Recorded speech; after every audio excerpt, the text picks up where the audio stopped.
We're going to find a way. Whatever you put in front of us, we're going to find a way. It doesn't matter. It does not matter whatsoever. We're going to find a way every single time we step on this court. Every time. It was Christmas Day 2014, and the Los Angeles Lakers had traveled to Chicago to take on the Bulls. Kobe Bryant couldn't play that day. He was dealing with soreness, but he still made the trip. And in the hallways of the United Center, one high school kid got the chance to meet him. Kobe shakes his hand, looks him dead in the eye, and asks him one question. Why work if you don't want to be the best? Then he walks into the locker room and comes out with a pair of the red Christmas Kobe 9s, the ones he was supposed to wear that night. The shoes were special, but that 10-word question Kobe asked laid the foundation for a player who 12 years later would drop 45 points to clinch an NBA championship, walk away with the finals MVP, and cement himself as one of the best players in basketball right now. This is the story of how it happened.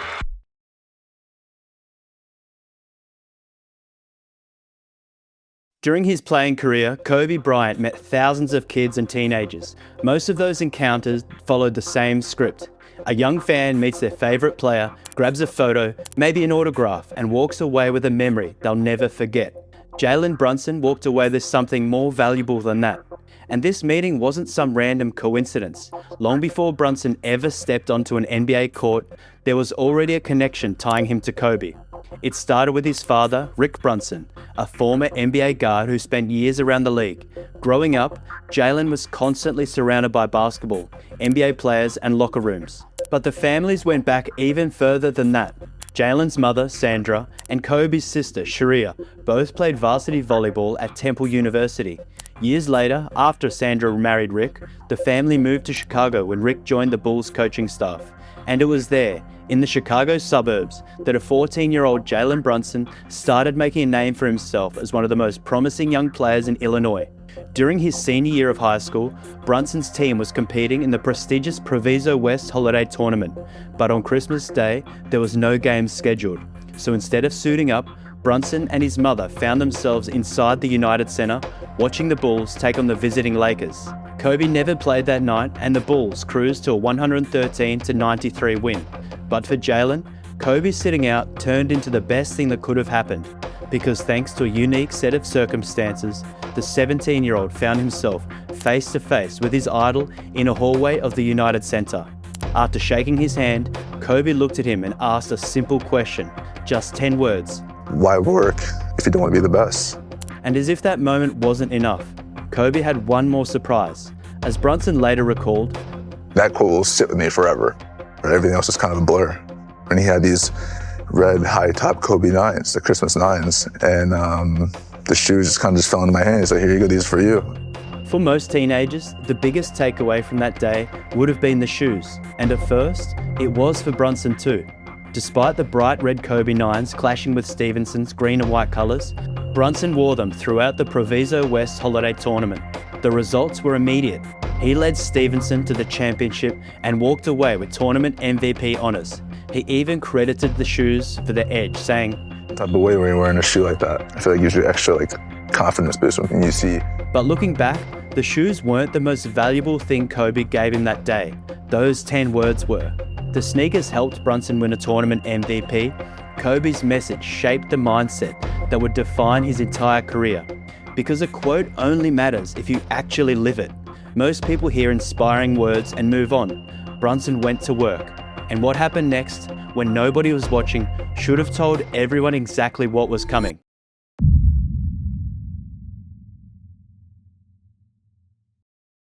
The truth is, long before he ever met Kobe, Brunson already knew how to work. His father had played under the legendary John Chaney at Temple before carving out a 9-year NBA career of his own. And when that career ended, Rick brought the same demanding standards into his son's development. Grueling drills in the summer heat, hill sprints, backwards runs, long hours in dimly lit gyms, weighted vest, weak hand dribbling routines, film study at an age when most kids were still just playing for fun. By the time Brunson met Kobe, the work ethic was already there, but Kobe gave that work a purpose. All those drills had taught Brunson how to work hard. Those 10 words taught him why. They gave him a standard to chase and a reason to keep pushing when nobody was watching and nobody was applauding. And as Brunson climbed through the ranks, he kept running into the same problem, his physical limitations. As he moved from high school to college and beyond, the labels followed him everywhere. Too short, too slow, too easily covered.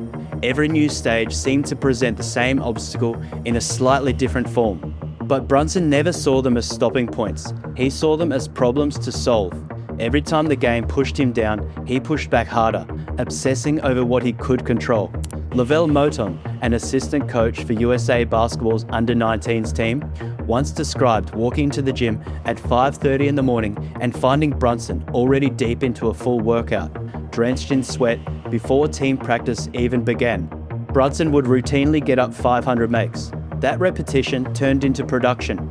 Brunson emerged as a top 20 recruit nationally and the second-ranked point guard in his class, proving his game was already outgrowing the doubts about his size and athleticism. But even then, nothing was guaranteed.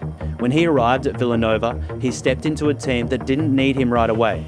The Wildcats had just finished a 33-3 season, and most of their core returned intact. Experienced guards like Ryan Archie-Diacono, Phil Booth, and Josh Hart had already established roles, and head coach Jay Wright gave Brunson no promises about minutes. So instead of waiting for an opportunity, Brunson forced it. Assistant coach Ashley Howard later recalled, "Jalen came in as the only McDonald's All-American on our team. We had a lot of guys in our program before that developed and didn't come in with a lot of hype. They turned into big-time college players and pros at Villanova. Jalen was aware enough to know, I'm going to come in here and outwork everybody so that no one could say that I'm not this superstar, hotshot freshman being given everything." And the results spoke for themselves. Between 2016 and 2018, Brunson helped lead Villanova to 2 national championships in 3 years.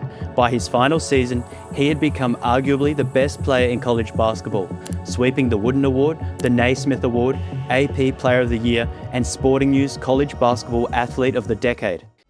Alright, quick time out. And only if you've got the means and you can keep it responsible. This one's brought to you by PrizePicks, America's #1 sportsbook app. The World Cup's underway and we're getting locked in. Messi's out there doing GOAT things, Haaland's bullying entire backlines, Harry Kane showing why he's one of the best strikers in football. And the wild part is, it's only just begun. We're still in the group stage. And we've got Australia versus USA coming up. So here's my lineup. I'm taking Balogun from the home team to score a goal, and my Aussie mate Aaron Kundra over on a goal or assist. And it's genuinely dead simple. You pick more or less on a couple of stats and lock it in. PrizePicks is available in most states, including California, Texas, and Florida. Use code HMA, play $5 and get 50 in lineups to start. Link in the description. Let's go.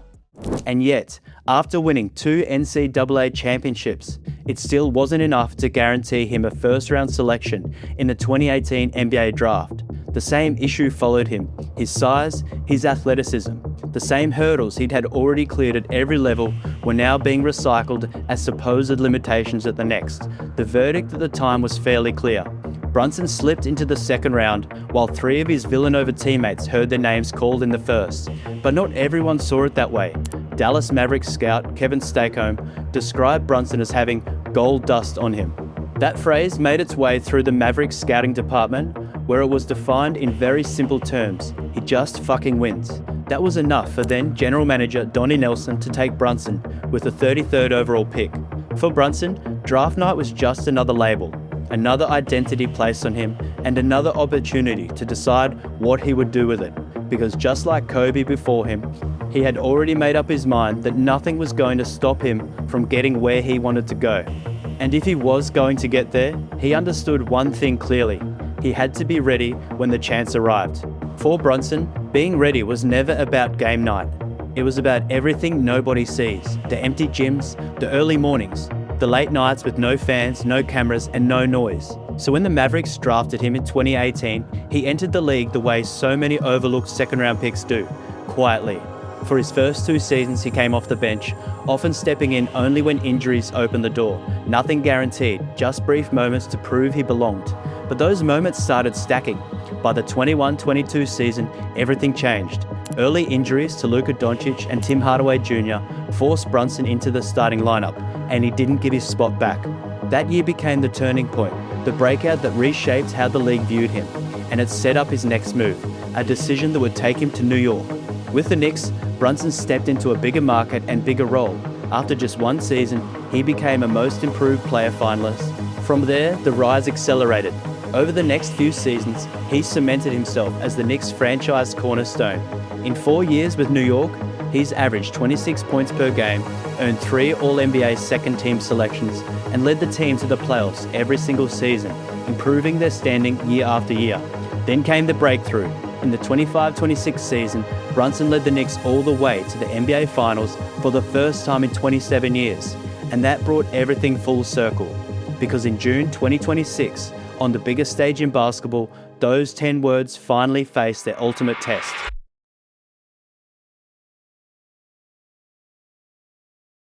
June 2026, NBA Finals, Spurs vs Knicks, Jalen Brunson vs Victor Wembanyama. This is the moment where the line between a quote and a reality finally disappears. Throughout the 2026 postseason, no matter how dominant the Knicks looked, Brunson never changed his approach. Even after taking the first 2 games in San Antonio, he stayed locked into the same rhythm. No emotional swings, no sense of arrival, just a next game mentality repeated over and over. Through the first 2 games of the finals, he had averaged 25 points, 4 assists, and 2.5 steals. But when asked if he was satisfied with his performance, Brunson gave a one-word answer: subpar. It was unexpected, especially with the Knicks up 2-0. He had been decisive in both wins, a strong fourth quarter in Game 1, a game winner in Game 2.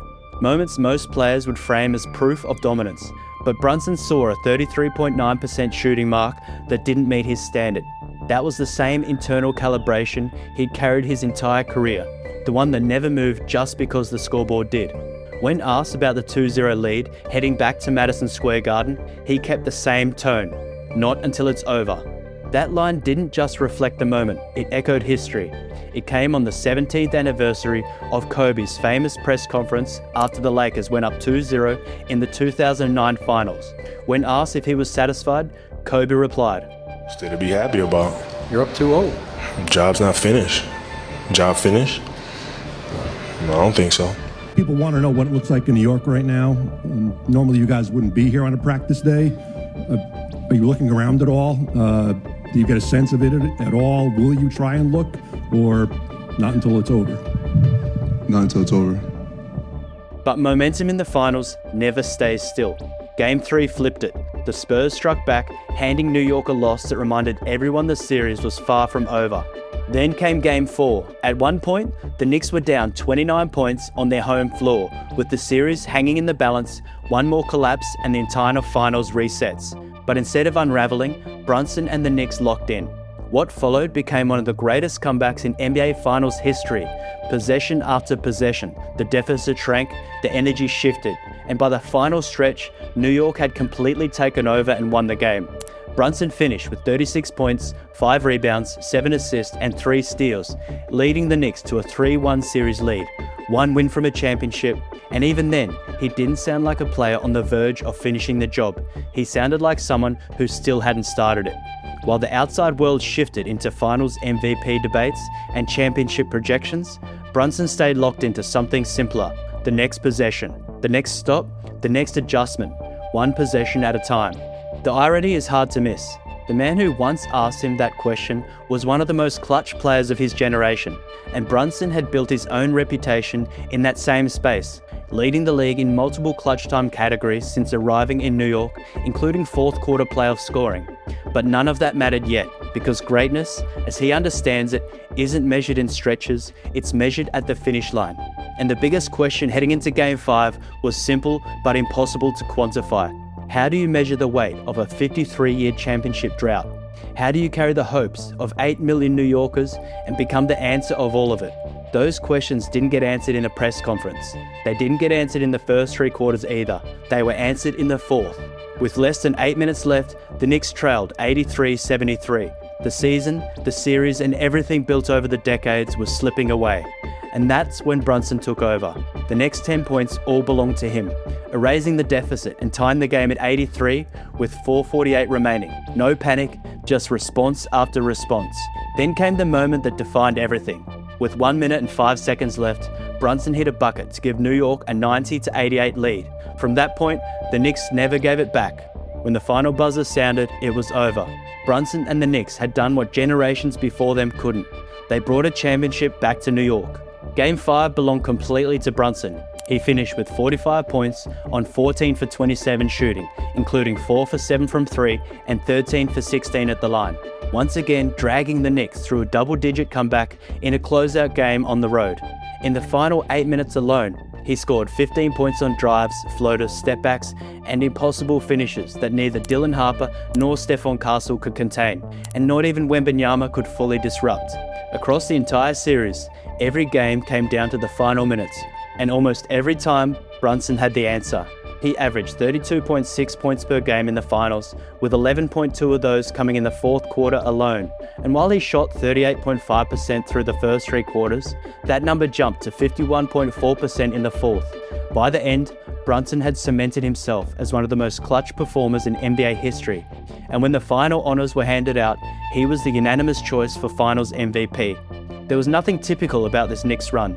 They were built around a 6'1" guard with modest athleticism, a player who'd been overlooked, dismissed, and undersold at nearly every level of his career. And yet, under his leadership, everything changed. For 2 months, the Knicks tore through the league: Atlanta, Philadelphia, Cleveland, and finally San Antonio.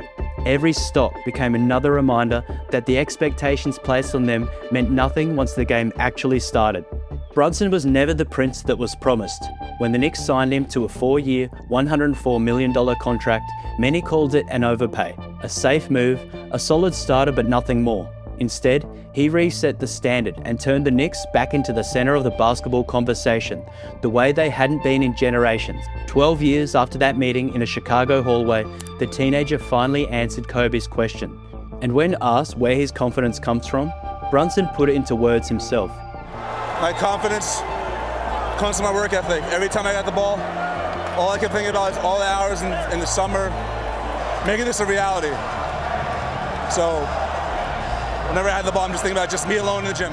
The answer wasn't just spoken anymore, it was proven. He worked, he became the best, and in the end, he became a champion. Kobe didn't hand Brunson a championship in that hallway. He asked him a question, then walked away. 10 words, 12 years, one long answer. And now the whole world knows what that answer looks like. So let me know in the comments below where you think Brunson ranks among the best basketball players in the world right now. And as always, drop a like and hype on the video, and subscribe for more NBA videos like this.